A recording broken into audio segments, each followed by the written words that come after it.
chat, por favor. Muy bien, doctor. Adelante, doctor. Ok, bueno, doctor, compañeros, hoy vamos a presentar un caso clínico de la medicina interna, específicamente en la sección D1. Como datos generales y motivo de consulta, tenemos que el nombre de la paciente es Marta Silvia Can. Es una paciente de 21 años, de sexo femenino, la cual posee un nivel de escolaridad a nivel de tercero básico, ocupación, ama de casa, su lugar de origen es la ciudad de Guatemala, raza ladina y un estado civil casado. El motivo de consulta de la paciente es astenia y adinamia de 2 meses de evolución. En la historia de la enfermedad vamos a tener 3 puntos claves a lo largo de toda la historia de la enfermedad, la cual va a comprender un periodo de 2 meses aproximadamente. El primer punto clave o donde inició todo es el 24 de marzo de este año, en el cual la paciente refiere que inicia con astenia y adinamia, inapetencia, náuseas, vómitos, los vómitos intermitentes con contenido alimenticio. Refiere que aproximadamente 6 episodios de 40 centímetros cúbicos cada episodio. El segundo punto de importancia y relevancia para nuestro caso es el que se da el 25 de abril de este mismo año, aproximadamente un mes después de iniciar los primeros síntomas, el cual la paciente refiere que inicia con ictericia generalizada, así como fatiga. Posterior a este, el tercer punto clave es el 26 de mayo de este mismo mes, 2 meses aproximadamente después de iniciar los primeros síntomas, en el cual la paciente decide consultar al médico por la continuación de los síntomas que ya mencionamos antes. Este doctor, al recibir a la paciente, solicita exámenes de sangre, los cuales no poseemos. Al él tener los exámenes de sangre, la paciente refiere que el doctor la requiera a un centro de asistencia mayor, como es el Hospital Roosevelt, por lo que la paciente es referida y consulta a la emergencia de la medicina interna. En antecedentes de relevancia, la paciente no refiere ninguno, ni médicos, quirúrgicos, traumáticos, no ha tenido hijos, por lo tanto no hay un antecedente relevante para nuestro caso. Entre los hábitos de la paciente que nos comenta está el ingerir alimento 3 veces al día, el consumo de 4 litros de agua al día aproximadamente, una micción de 2 veces al día y una defecación de 1 vez al día. Horas de sueño, la paciente refiere aproximadamente 8 horas diarias y no hay antecedente de consumo de alcohol, tabaco o algún otro tipo de droga. En el examen físico, al momento de la consulta en la emergencia de la medicina interna del Hospital Roosevelt, tenemos signos vitales, una PA de 110/70, una frecuencia de 80 por minuto, una frecuencia respiratoria de 16 por minuto y una temperatura de 37.1 y la saturación de 98%. En los signos vitales observamos que realmente no tenemos ninguna alteración relevante, por lo que iniciamos a ver que empieza a complicarse el caso para nuestra evaluación. Al momento de realizar un examen físico a la paciente, tenemos una paciente normocéfalo con ictericia generalizada en la inspección, una mucosa oral semihúmeda. A la evaluación abdominal vemos que no hay signos de irritación peritoneal, no hay presencia de organomegalia, cardiológicamente la paciente se encontraba bien. A la evaluación de las extremidades se encontraban móviles y simétricas, sin edema, así como también la paciente se encontraba neurológicamente conservada. Ahora bien, establecemos el listado de problemas. Vamos bien, o sea, el listado de problemas está bien, pero quisiera pues, realizar un poquito del ejercicio que siempre hacemos desde el punto de vista diagnóstico. Regresemos una par de diapositivas, por favor. Aquí. A ver, vamos a ver, el doctor Javier Alejandro Ochoa, háganos favor de comentarnos con esta paciente de 21 años de edad que consulta por astenia de adinamia de 2 meses de evolución y que además se van asociando todos estos síntomas, estos signos también que va presentando a través del tiempo. Ya el doctor pues nos hizo ahí ver su listado de problemas, pero pues además de lo que él comenta ahí, deberíamos de tomar en cuenta alguna otra entidad diagnóstica, doctor Ochoa.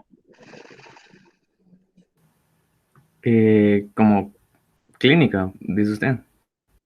Como opciones diagnósticas, digamos, dentro del diagnóstico diferencial, además de la que pues, usted vio que el doctor comentó allá en su listado de problemas, piensa Tal que vez debamos tomar... realizar una buena exploración física para indagar sobre pues algún proceso biliar que esté causando, pues porque la paciente presenta una ictericia. Exacto. Entonces, cuando vemos pacientes con ictericia o con esta sintomatología que nos comenta el doctor Arce, Pues podemos abordar el caso desde el punto de vista precisamente de la presentación de ictericia. Y cuando hablamos de ictericia específicamente, hay dos grandes grupos que podemos mencionar. El grupo de las ictericias obstructivas y el grupo de las ictericias no obstructivas. En ambos casos, las causas pues, van a ser distintas. A ver, doctora Valerie Santiza, Valerie, coméntenos dentro de las causas de ictericia obstructiva, ¿qué causas podríamos considerar? ¿Qué diagnósticos podríamos incluir dentro de las causas de ictericia obstructiva?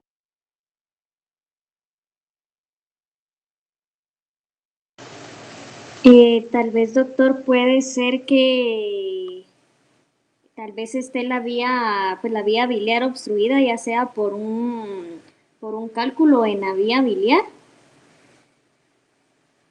Exactamente. Problemas de vías biliares, sobre todo obstructivos, como su nombre lo indica, las ictericias obstructivas pueden surgir de problemas en las vías biliares, que puede ser desde el conducto colédoco, desde la vesícula biliar, o afectar al conducto biliar primario, al conducto biliar común, algún proceso que esté ya sea dentro de las vías biliares o que esté comprimiendo de forma extrínseca las mismas, pero que al final de cuentas el resultado sea precisamente dificultar el paso de la secreción biliar desde la vesícula hacia el duodeno. Entonces ahí podemos incluir procesos como litiasis, procesos neoplásicos, intra o extraluminales, procesos obstructivos desde fuera de las vías biliares. Y a ver, Wellington, si hablamos de ictericias no obstructivas, ¿cuáles debemos tomar en cuenta? Tal vez la presencia de alguna hepatitis, doctor. También pensar si la paciente está consumiendo algunos fármacos, por ejemplo, algún hepatotóxico que le va a provocar una ictericia, como no sé si ella tiene antecedente de, pues aquí no, hasta que andamos no sabemos que si tiene antecedente de consumir, por ejemplo, ácido valproico o otro fármaco que en ciertas dosis pues sea pues hepatotóxico. Efectivamente, entonces tenemos pacientes que pueden tener ictericia no obstructiva y en estos casos lo que podemos tener son cuadros de hepatitis tóxica, hepatitis viral, hepatitis isquémica, cualquier situación que afecte directamente a la infraestructura del parénquima hepático, pero también pacientes que tengan alguna condición en la cual se presenta un incremento del aporte de las bilirrubinas no conjugadas hacia el hígado, y que por la cantidad de bilirrubina no conjugada que está llegando en un momento específico al hígado, se dificulta precisamente su procesamiento y produce que el paciente tenga ictericia. De esta manera, pues podemos ya desde acá, desde la historia, ir como haciendo ya el ejercicio mental de cómo vamos a ir abordando a este paciente. Vamos a su listado de problemas, doctor Arce, por favor, sigamos. Muy bien.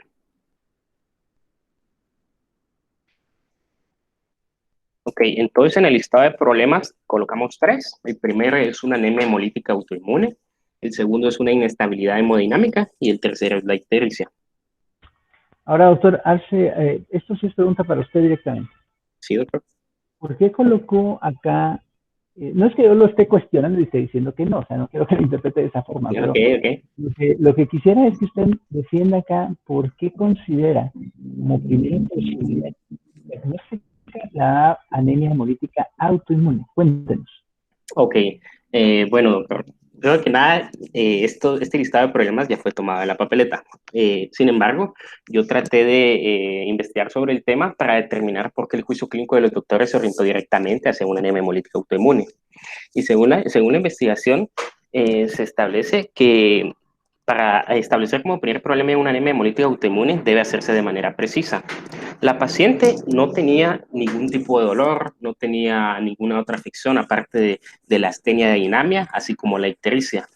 Entonces, nuestro principal, yo, si estuviera en el caso de los doctores, me hubiera orientado hacia una anemia hemolítica autoinmune por la presencia de ictericia generalizada, que no es acompañada de ningún tipo de dolor u otra afección que nos oriente hacia otra patología, doctor. Entonces, clínicamente nosotros sospecharemos por la fatiga de la paciente, por la ictericia generalizada, que puede haber algún problema a nivel sanguíneo. Entonces, por eso es la anemia hemolítica el problema número 1. De acuerdo. ¿Sabe? Hágame un favor, regresemos acá otra vez a la diapositiva de la evolución clínica. Fíjense pues, la paciente lo primero que se queja en marzo es de astenia y adinamia, inapetencia, y luego náuseas, vómitos intermitentes de contenido alimenticio. El inicio clínico de esa paciente es muy inespecífico. Hay fácil 1000 condiciones distintas que inducen astenia y adinamia y falta de apetito. O sea, es algo muy, muy inespecífico.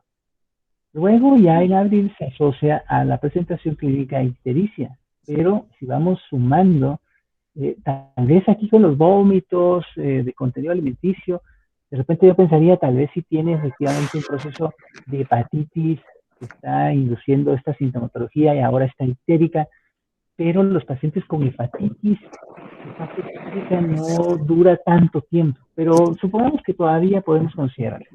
Okay. Se agrega una fatiga intensa y bueno, ya después la paciente decide consultar. Pasemos a la siguiente, por favor. ¿Dónde está el examen físico, doctora? Por favor. Aquí. Primero no tenía mayores antecedentes conocidos, o sea, no tenía ningún antecedente patológico que pudiera de alguna forma orientar el diagnóstico. Y como usted bien hizo énfasis en el momento que nos describió el examen físico, fuera de ictericia, de que pues, estaba más o menos deshidratada la paciente, no había ningún otro dato que sugiriera un problema específicamente a nivel hepático, o sea, no tenía hepatomegalia, no tenía datos de cirrosis hepática, citis o alguna otra situación. Hubiese sido importante también, en este caso, como dato negativo o positivo, pero me imagino negativo al examen físico, describir la ausencia de adenopatía, así como describió que no había organomegalia. Porque si yo estoy pensando ya en las posibles diagnósticos diferenciales de una anemia hemolítica autoinmune, pues también me interesa mucho descartar que no voy a tener conglomerados ganglionales en algunas regiones del cuerpo o del examen físico del paciente. Entonces, no sé si... ¿Cómo, doctor? Disculpe. ¿Tenía adenopatías la paciente? No, la paciente no tenía presencia de adenopatías en ninguna región, doctor. Ningún área, va. Entonces, no hay ningún dato tampoco específico a nivel del examen físico que oriente a una causa hepática o de vías biliares. Y fuera de la ictericia, no hay adenopatías, nos describe aquí que es una paciente que está saturando bien, que no tiene fiebre, no está taquicárdica. Fíjense, no está taquicárdica y con este cuadro clínico esto habla de cronicidad, lo que hemos platicado antes. Un paciente que luce relativamente estable al examen físico y que luego resulta que tiene, pues no sé, una creatinina muy alta o que tiene una hemoglobina muy baja, pues eso nos debe orientar a que el cuadro clínico ha sido muy crónico. Ya por estas situaciones, desde el punto de vista de historia y de examen físico, uno pues podría ir considerando que la causa de ictericia no va a tener como origen un problema hepático o de vías biliares y pues se hace más fuerte la sospecha de lo que usted comenta en relación a la anemia hemolítica autoinmune. Bueno, que también ahí tenemos otra parte del análisis que hay que hacer, porque las anemias hemolíticas, pues no todas son autoinmunes, ¿no? O sea, hay diferentes causas de, como me imagino que nos va a comentar usted más adelante. Así que continuamos con el estado de problemas, doctor, adelante. Ok, entonces vamos a iniciar con el análisis. Para determinar el análisis de este primer problema, que es la anemia hemolítica, nos vamos a basar como eje esencial en su fisiopatología, porque comprendiendo la fisiopatología seremos capaces de orientar nuestro juicio clínico, así como de tener la capacidad de saber qué pruebas debemos solicitar para confirmar nuestra sospecha clínica. Iniciando con esto, sabemos que un proceso de hemólisis se define como una destrucción del eritrocito. Esta puede ser intravascular o extravascular, menor al tiempo de vida promedio de un eritrocito, que son los 120 días. Tenemos que, en este caso, una anemia hemolítica autoinmune puede ser mediada por anticuerpos. Las anemias hemolíticas se pueden catalogar como primarias o secundarias. Van a catalogarse como primarias cuando no hay una causa subyacente identificable en el paciente que cause este cuadro. Corresponde a un 50%. tenemos las anemias secundarias, las anemias hemolíticas secundarias, cuando tenemos un proceso secundario que explica la anemia hemolítica, como puede ser un síndrome linfoproliferativo, una enfermedad autoinmune, tumores o infecciones por microorganismos atípicos. Iniciando con la fisiopatología, tenemos que puede ser producida por anticuerpos. Estos anticuerpos van a clasificarse o va a hacer que se clasifique la enfermedad, ya sea producida por lo que denominan anticuerpos calientes o anticuerpos fríos. Esta clasificación de fríos o calientes se basa a la temperatura a la que ciertos anticuerpos reaccionan o tienen actividad biológica. Los anticuerpos van a ser producidos por linfocitos B autorreactivos en conjunto con linfocitos T cooperadores. Asimismo, también se va a ver involucrado el sistema de complemento. Entonces, vamos a ver que la lisis del eritrocito o la eliminación del eritrocito puede ser mediada de forma directa por activación del sistema de complemento, que es lo que vemos en la imagen superior de la pantalla, en la cual hay anticuerpos. Esto activa el sistema de complemento, lo que conlleva una formación del complejo de ataque a la membrana y como resultado tenemos una hemólisis. Cuando el sistema de complemento está involucrado, normalmente la hemólisis es a nivel intravascular o a nivel hepático. La otra vía por la cual puede ser mediada la destrucción de los eritrocitos es mediada a través de células, en este caso linfocitos TCD8 citotóxicos y los linfocitos natural killer. Esto va a darse más a nivel de órganos linfoides, como puede ser vaso o otros órganos linfoides. Y continuando con la fisiopatología, tenemos que en la clasificación de anemia hemolítica autoinmune causada por anticuerpos calientes, tenemos que la inmunoglobulina más predominante es la IgG.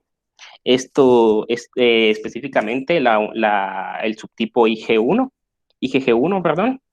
Esta normalmente va a estar unida a una fracción del complemento, que es la fracción C3d. Asimismo, entre los anticuerpos calientes también podemos encontrar la IgA. Sin embargo, esta va a ser más rara o va a tener menor prevalencia, ya que solo 20% de los pacientes que presentan una anemia hemolítica autoinmune van a presentar presencia de IgA. En los anticuerpos fríos, que su rango de temperatura es de 0 a 34 grados centígrados, va a estar presente la inmunoglobulina M, y aquí va a estar relacionada con microorganismos atípicos como clamidia o Mycoplasma pneumoniae. Conociendo o entendiendo esta fisiopatología, sabremos qué pruebas solicitar o cómo orientar nuestro juicio clínico. Entonces aquí es donde nos pasamos a la parte de diagnóstico. En un artículo revisado de una revista de México de hematología y oncología del año 2019, nos establecen un algoritmo para orientar nuestro juicio clínico. Lo primero vamos a presentar un paciente con un síndrome anémico. Una vez tengamos al paciente con un síndrome anémico, un cuadro anémico, solicitamos una hematología completa, así como una cuenta de reticulocitos. Teniendo la hematología completa, iniciamos nuestra orientación clínica. En este caso, tenemos lo que el paciente puede presentar. Puede presentar anemia, determinamos si es normocítica o macrocítica. Podemos presentar una disminución de la aptoglobina, así como un aumento de los reticulocitos, un aumento de la bilirrubina indirecta y un aumento de la lactato deshidrogenasa. Ahora bien, ¿qué presenta el paciente? El paciente presenta una disminución de glóbulos blancos, presenta una disminución de hemoglobina, presenta una disminución de plaquetas y presenta eritoblastos 3.5. Asimismo, en la química, vemos que el paciente presenta una elevación de las bilirrubinas. La bilirrubina total está en 15.86. Vemos que la directa también está elevada, pero lo que más nos llama la atención es la indirecta o la no conjugada, que está en 12.65. La lactato deshidrogenasa vemos que está normal, por lo tanto vemos que se cumplen varios de estos criterios para ir orientando nuestro juicio clínico. Posterior a tener estos valores, determinamos lo que dominan aquí en este algoritmo como el examen directo de antiglobulina, lo que nosotros conocemos como COMS directo. Entonces se le solicitó al paciente una prueba de COMS directo. Como resultado de esto dio una prueba positivo.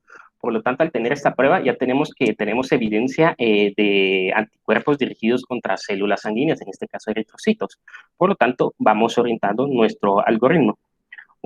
Cabe resaltar que una prueba de COMS positiva no es no es todo lo que se necesita para determinar el diagnóstico de anemia hemolítica autoinmune, ya que esta prueba también puede estar negativa en ciertos casos y puede ser un falso negativo. Va a estar negativa en los casos en los que vamos a tener un anticuerpo que va a ser la IgA. En estos casos, la prueba de COMS va a ser negativa debido a la baja sensibilidad de la prueba. Por lo tanto, si es negativa, vemos que a la derecha del algoritmo nos propone realizar otras pruebas diagnósticas para ese anticuerpo más sensibles, como una prueba monoespecífica para IgA, así como citometría de flujo, que son pruebas más sensibles y que pueden revelarnos la presencia de este anticuerpo.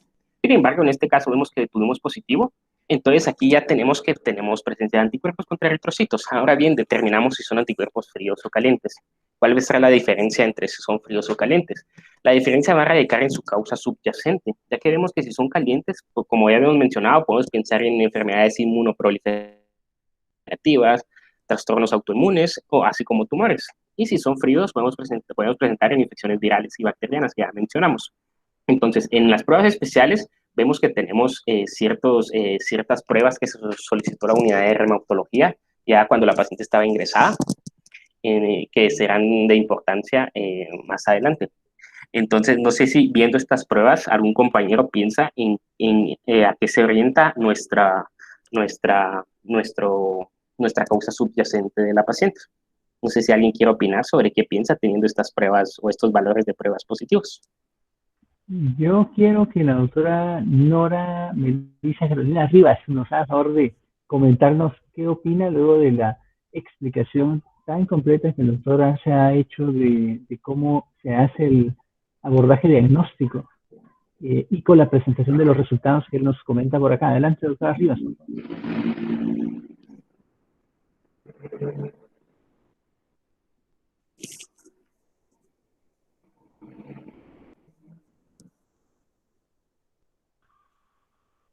Doctora Rivas. Sí, doctor. Perdón.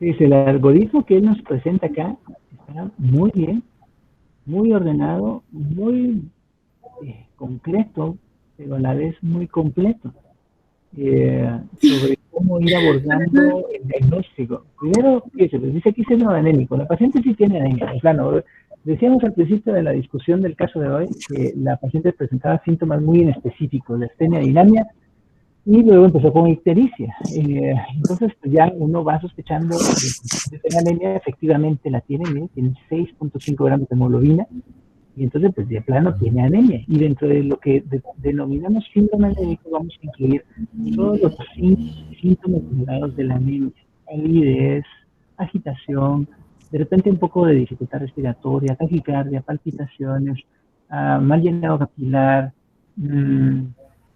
mucho como decaimiento, de repente problemas de la capacidad de permanecer despierto, no sé, dependiendo de la profundidad de la anemia que tenga la paciente y lo crónico local que haya desarrollado el proceso. Empecemos por ahí. Tiene anemia.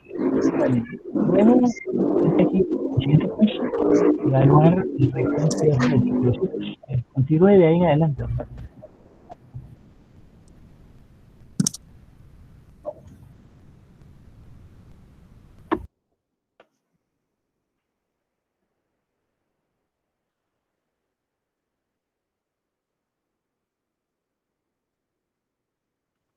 Doctor, ¿me escucha? Yo sí lo escucho. Tal vez, doctor, tiene razón, tal vez lo puedo poner de una manera más simple. La parte a mí me parece que está bastante bien. O sea, sí. Si quieres, vuélvalo a presentar así completo. No, es que hay una parte en la que se menciona cuando estaba leyendo que establecía los criterios esenciales que tenemos que tener para diagnosticar una anemia hemolítica. En este caso sería evidencia serológica de anticuerpos, que lo tenemos con la prueba de COMS positivo. Ahí ya tenemos un criterio. El segundo criterio sería evidencia clínica o de laboratorios de hemólisis, y tenemos un criterio que sería la ictericia generalizada del paciente. Entonces ahí podemos... Voy a hacer la pregunta más directa y concreta a la doctora Rivas. A ver, doctora Rivas, aparte de lo que el doctor ha comentado, dentro de las pruebas diagnósticas, ¿cuál diría usted que es un dato objetivo dentro de las pruebas químicas, sí, le estoy dando más orientación, que sugiera la posibilidad de que esté haciendo hemólisis la paciente.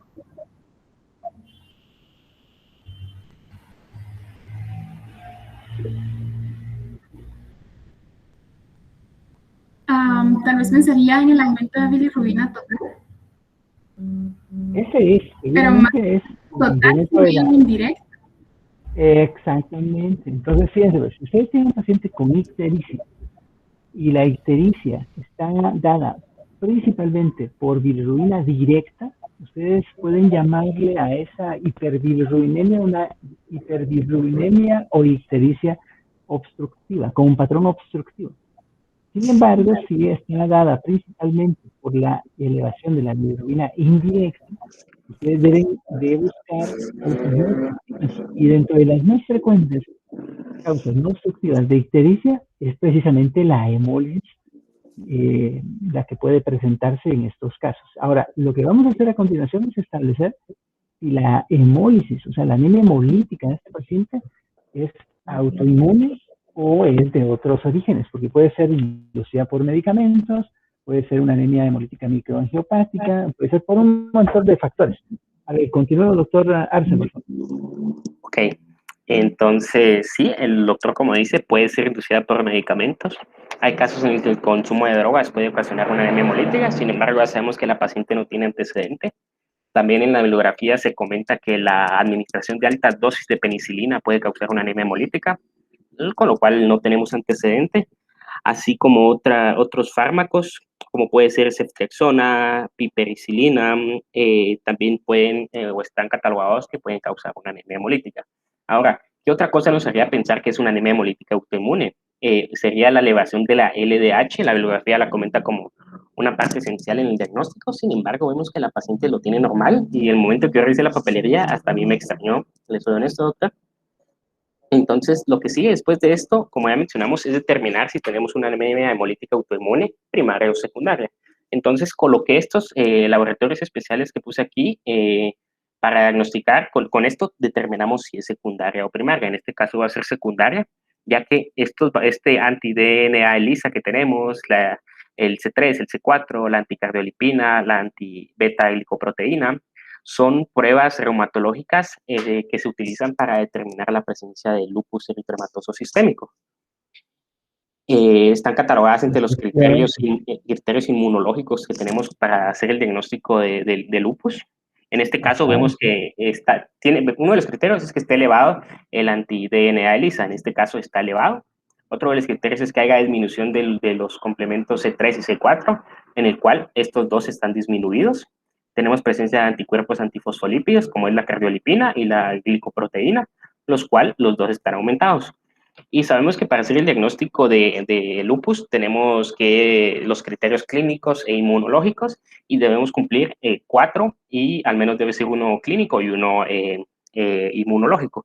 Y en este caso vemos que sí cumplimos los 4. Por lo tanto, la paciente en los últimos días que estuve en el servicio, doctor, porque el diagnóstico de lupus se hizo ya posterior, la paciente fue diagnosticada con lupus, se determinó que el lupus era la causa de la anemia hemolítica que presentaba la paciente. Y así fue como culminó el caso, doctor. Ya la paciente ya no pudo seguir siendo evaluado, seguir con el seguimiento de caso, porque no lo coloqué aquí, pero la paciente fue diagnosticada con SARS-CoV-2, por lo tanto fue trasladada a otra área, por lo cual ya no se pudo seguir haciendo el correcto seguimiento de esta paciente. Entonces, para culminar, sabemos que siempre debemos buscar una causa subyacente del problema para tratarlo de manera adecuada y evitar que hayan otras complicaciones. Perfecto. Regresa ahí. Solo quiero comentar una cuestión importante acá. Primero que todo, doctor, me parece que han discutido de manera muy completa, muy precisa, viendo todos los lineamientos que se les dieron en un principio. Es un caso, además, bastante interesante. Esta no es la forma de presentación más frecuente de lupus.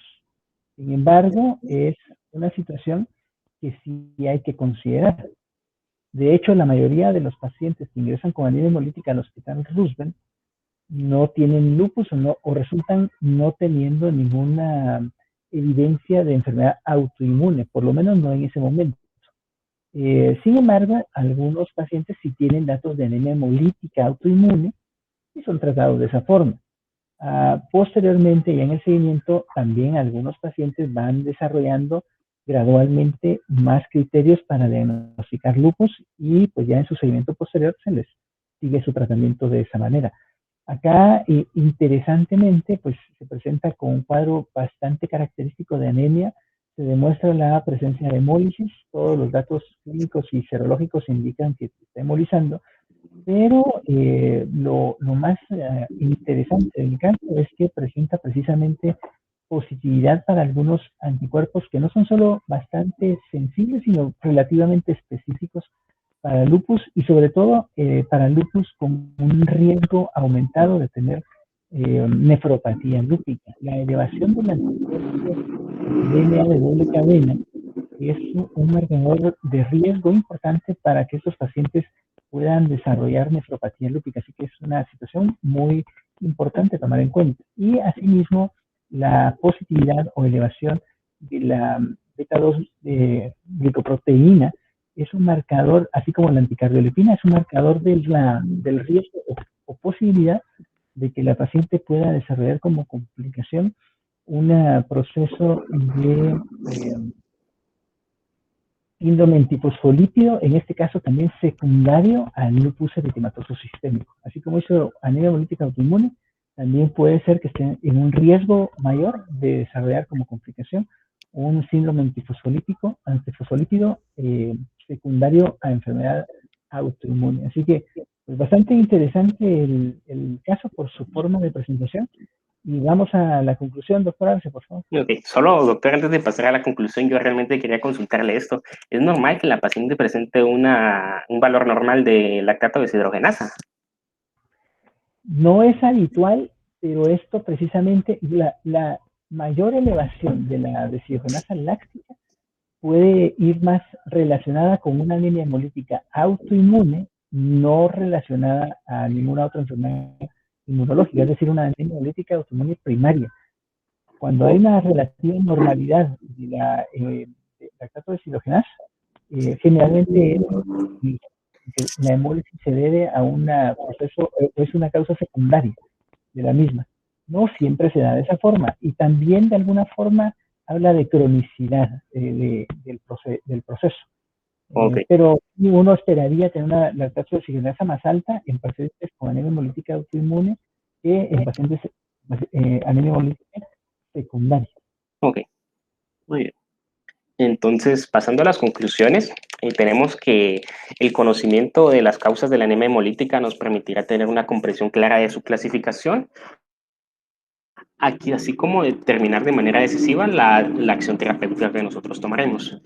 Como segunda conclusión, tenemos que comprender de manera esencial los mecanismos fisiopatológicos que involucran esta entidad clínica, hará que comprendamos mejor las bases para identificarla de manera correcta, así como para orientar nuestro diagnóstico clínico de manera acertada, porque la bibliografía hace énfasis en que el diagnóstico de una anemia hemolítica debe hacerse de manera precisa por ser una urgencia o poder comprometer la vida del paciente. En la revisión, aquí es donde coloqué la parte del tratamiento, porque este mismo artículo nos propone un algoritmo para el tratamiento de esta anemia hemolítica autoinmune. Cabe resaltar que aquí el algoritmo no incluye la posibilidad de manera general no incluye la posibilidad de lupus como causa subyacente. Sin embargo, tenemos que el tratamiento de primera línea para esta entidad clínica es la administración de prednisona de 1 a 1.5 miligramos por kilogramo día por 3 semanas, 3 o 4 semanas, hasta que se logre elevar los niveles de hemoglobina. Una vez que se logra alcanzar 10 gramos por decilitro, se suspende el medicamento de forma paulatina. Y tenemos aquí el algoritmo que nos propone que pueden haber casos en los que no se consiga un efecto ante el tratamiento, por lo tanto pueden tomarse 2 vías. Una esplenotomía, la cual es efectiva en el 70% de los casos, y puede que después de la esplenotomía aún continúe sin responder de manera correcta, por lo cual se acompaña de dosis bajas de corticosteroides, como puede ser la prednisona. Tenemos también la otra vía, que es la administración de rituximab, que es una inmunoglobulina hasta donde sé, el Hospital Roosevelt posee rituximab, pero se reserva para pacientes especiales por el alto costo que posee este medicamento. Entonces, no sé si el paciente catalogaría. Al paciente se le administró inmunoglobulina, como pueden ver aquí en lo amarillo, es lo que al paciente se le colocó. Sin embargo, no, yo traté de investigar, pero el nombre comercial que aparecía no logré identificar si era rituximab o una marca similar, pero al paciente sí se le dio inmunoglobulina. Asimismo, tenemos... Solo le voy a aclarar ahí, la inmunoglobulina es inmunoglobulina genérica, o sea, el rituximab es otro medicamento distinto. Oh, ok, el rituximab es un anticuerpo monoclonal que, de hecho, como usted bien comenta, el Hospital Roosevelt sí tiene dentro de su vademecum disponible para utilizarlo en algunos casos seleccionados.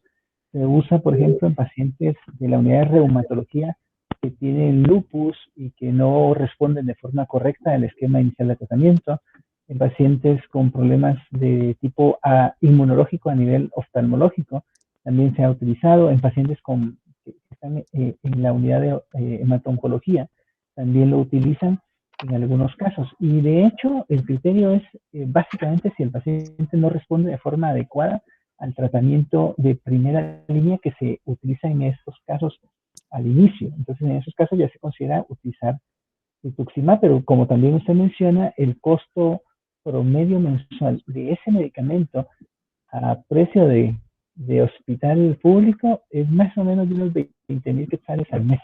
Entonces el paciente no lo paga, obviamente, pero sí el Hospital Roosevelt financia ese medicamento en los casos que pues, ya el médico tratante considera que es conveniente utilizarlo. Y muchas veces se logra una respuesta bastante correcta. Pero aquí en este caso las inmunoglobulinas son es un medicamento distinto. Ajá. Ok. Gracias por la aclaración, doctor. Entonces, tenemos que, como datos relevantes en el tratamiento, tenemos que 50% de los pacientes logra una remisión sin continuación de medicación con corticosteroides y 50% van a necesitar una dosis de mantenimiento. También tenemos que 20% de los pacientes necesitan un tratamiento de segunda línea y tenemos que 70% responden a la esplenectomía. Y aquí está con lo que fue tratada la paciente: inmunoglobulinas intravenosas cada 24 horas, 20 miligramos, prednisona, 50 miligramos cada 24 horas, tiamina, así como ácido fólico. Este fue el tratamiento en el cual se le colocó a la paciente. Llevaba 2 semanas con el tratamiento, casi cerca de las 3, si no estoy mal, y así fue como culminó antes de que fuera trasladada a otra área. Estaba por darse el ingreso a la paciente para que fuera a su casa y continuara con el tratamiento de manera ambulante. Sin embargo, por la complicación del COVID, ya no pudo irse a su casa. Y esto sería todo. Aquí estarían las bibliografías que utilicé. Y muchas gracias por su atención, doctor y compañeros. Pues muy bien, excelente. O sea que a la paciente fue una infección de COVID nosocomial, doctora. Sí, doctor. Verá, la paciente aproximadamente el 10 o 12, perdón, de este mes inició con un cuadro de saturación. Estaba saturando 89, 90, por lo tanto se le colocó oxígeno, ¿verdad? El infectólogo la evaluó, se le solicitaron radiografías, sin embargo, se sospechó de un cuadro de neumonía. Por lo mismo, se solicitaron hemocultivos, se iba a realizar una radiografía control 4 días posteriores de haber realizado la misma. Sin embargo, un día antes de que se realizara la radiografía control y que llegara el infectólogo, yo estaba examinando a mi paciente de manera rutinaria y por tratar de conversar con ella le consulté cómo estaba, si estaba comiendo, ¿verdad? Para generar plática. Ella me dijo que sí, y para ver si era cierto, yo le pregunté que había cenado la noche anterior y le dije si estaba rica la comida, a lo que ella me respondió que realmente no. Yo le dije, ¿por qué? Y ella me dijo, no le siento sabor a la comida, y ahí fue donde me orientó hacia el COVID. Posterior a eso, la paciente me comentó que tampoco sentía aromas. Posterior a eso, hablé con mi jefe de servicio, el doctor Cristian, y le hicimos un hisopado, a lo que la paciente dio positivo para el COVID-2, y posterior a eso fue trasladada a otro servicio. Pues mire, primero, la felicitación del caso para el nivel de involucramiento que se nota que tuvo con su paciente. Efectivamente, pues al final de cuentas el que le estableció el diagnóstico de infección por COVID fue usted, precisamente por el proceso interrogatorio y la relación médico-paciente que logró establecer con ella. Así pues que lo felicito, siga así, por favor, doctora, así tiene que ser con todos y con todos los pacientes, ¿verdad? Siempre hay que ser así muy acucioso y darle el valor necesario a cada uno de las molestias o síntomas que los pacientes refieran, ¿no? Nunca minimizar los síntomas que los pacientes nos puedan comentar. Aún más interesante, fíjese, doctora, la evolución que tuvo su paciente. Además de esto, también pues nos sirve la experiencia que usted nos comparte para reafirmar y recordar que debemos guardar las precauciones del caso con todo paciente que veamos, no solo esté hospitalizado, no, independientemente del servicio en que esté hospitalizado o la razón por la que se hospitalizó. El día de ayer justamente me pasó algo pues, parecido, ¿no? Porque resulta que vi una paciente embarazada en su semana 38 de embarazo o de gestación. Su bebé ya está a punto de nacer, pero tiene un adenoma hipoficiario y la consulta de la ginecóloga era si podíamos darle parto por vía vaginal o si había que hacer una cesárea. La evalué clínicamente, la interconsulté con un colega oftalmólogo también a ver si habían datos de compresión del quiasma y bueno, el consenso fue que es preferible en este caso sugerir una resolución por vía cesárea para reducir o minimizar la posibilidad de complicaciones a nivel hipoficiario por el adenoma. Sin embargo, como parte del protocolo para pues ya preparar a la paciente para la cesárea, resulta que le hicieron su prueba de hisopado y anticuerpos en sangre contra SARS-CoV-2 y bueno, en la noche el papá estaba todo alarmado llamándome para contarme que su hija salió positiva y yo la había visto en la mañana. Pues ahí el estrés del caso y todo, pues ya los tranquilizamos, le dejamos el plan ocasional, cómo manejar a la paciente y todo, y de qué forma estar monitoreándole y reportando síntomas. Hoy en la mañana que hablé con ellos nuevamente, me comentaron pues que todos están bien, que no tienen síntomas, la paciente está tranquilísima, un poquito ahí de tapazón de una de las narinas, pero realmente nada significativo y no se ha descompensado de ninguna forma. Pero cuando me compartieron ya los resultados que hicieron en el hospital donde la van a operar, resulta que el hisopado está negativo y lo que salió positivo fueron los anticuerpos. Entonces, pues al principio se alarmaron todos, no saben cómo interpretarlo, pero ya cuando yo los vi, pues ya les expliqué que seguramente no es un caso activo ahorita de COVID, sino que ya lo tuvo tal vez hace unas 3, 4, 5 semanas y ahorita pues estamos viendo esto ya reflejado en sus anticuerpos, pero que no es en este caso un caso de COVID activo en este momento. Pero, pues, quiera que no, uno pasa pues, con la preocupación y el estrés, ¿no? Siempre, por favor, utilicen todas las precauciones con sus pacientes, cuando vayan a su casa, cámbiense la ropa, báñense, pongan su ropa a lavar aparte, no pongan a su familia a lavar la ropa, tengan mucha precaución, por favor, para evitar o minimizar la exposición de su familia y de ustedes mismos a este tipo de situaciones. Pues muy bien, gracias, doctor Arce, lo felicito. Bastante bonita su presentación y no sé si alguno de los compañeros quiera comentar algo o preguntar algo más.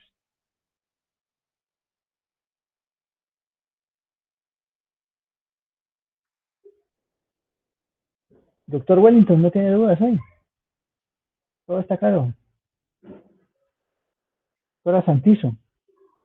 Sí, doctor, todo bien. Wellington, adelante, Wellington. No, sí, todo bien, digo, todo claro, güey. Como levantó la mano. No. Pero está bien. Bueno, No, es que me equivoqué de botón. Se levantó con la está bueno. Bueno, pues muchas gracias, cuídense y estaremos en comunicación. La próxima semana, solo voy a tener la grabación acá y vamos a darles un mensajito ahí.